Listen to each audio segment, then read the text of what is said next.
Ici, vous êtes dans un village d'Oron. Quand vous rentrez dans un village d'Oron, la première des choses que vous allez voir, c'est les greniers et le Tuguna.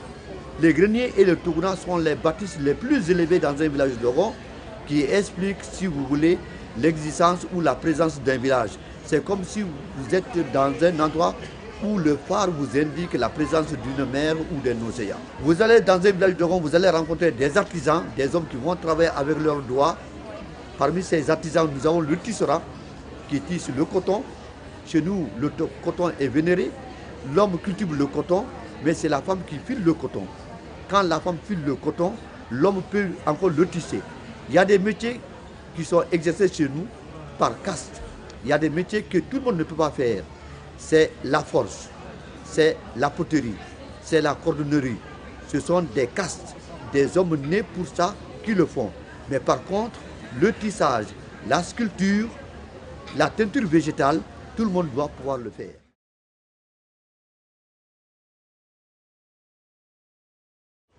Après ces artisans, vous avez le chef de village qui gère les différentes familles. On appelle famille en Doron Guina. Guina, le mot Guina veut dire famille.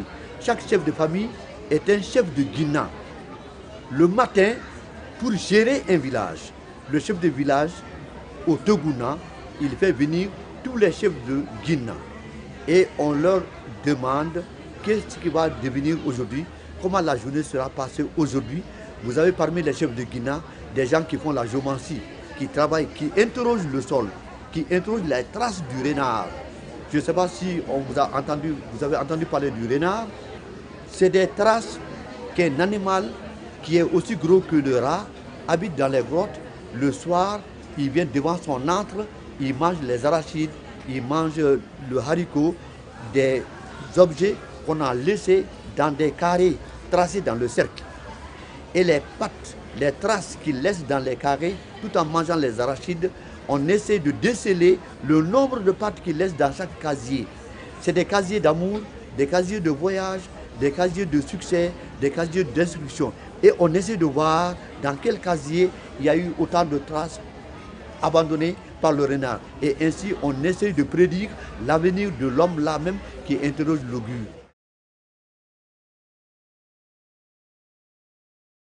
Les Tuguna ont des vertus.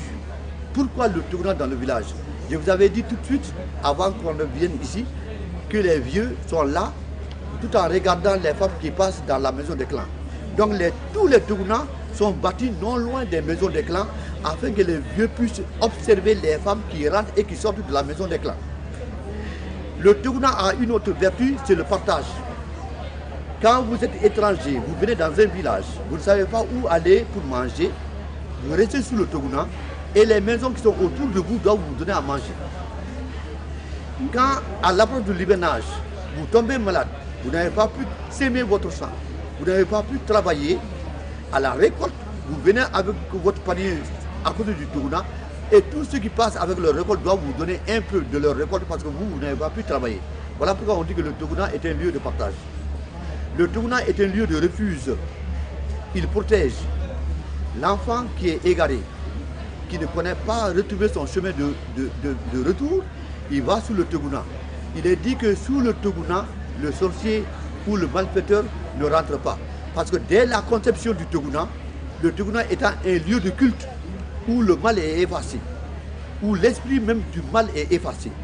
Aucun mal ne peut vous atteindre étant sous le Tuguna. Voilà pourquoi on dit que le Tuguna est un lieu de refuge. Le Tuguna est un palais de justice. Quand il y a un problème entre deux habitants, quand un conflit grandit entre deux habitants, qu'on n'arrive pas à terre, au dernier recours, c'est le Tuguna.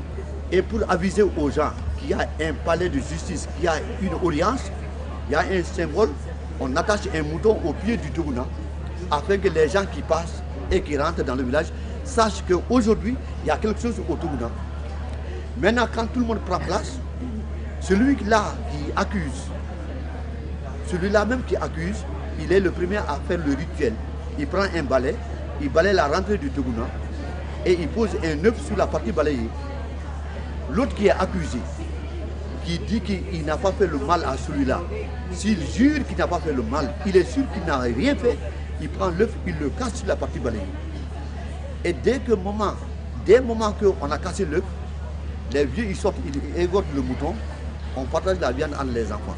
Ça veut dire que le mal est consommé, ils ne sont pas entendus. Le lendemain, celui qui a tort trépasse. Le lendemain. Mais si par contre, celui-là même qu'on a dit de casser l'œuf, il dit que ah, moi j'ai tort, je ne casse pas l'œuf, ce mal-là, je le pardonne, je ne ferai plus ça, on détache le mouton, on le libère, donc les choses sont mises en ordre. Voilà pourquoi on dit que le Togona est un lieu de justice. Et voilà comment nous gérons notre société par des symboles, par des signes, par la langue imagée.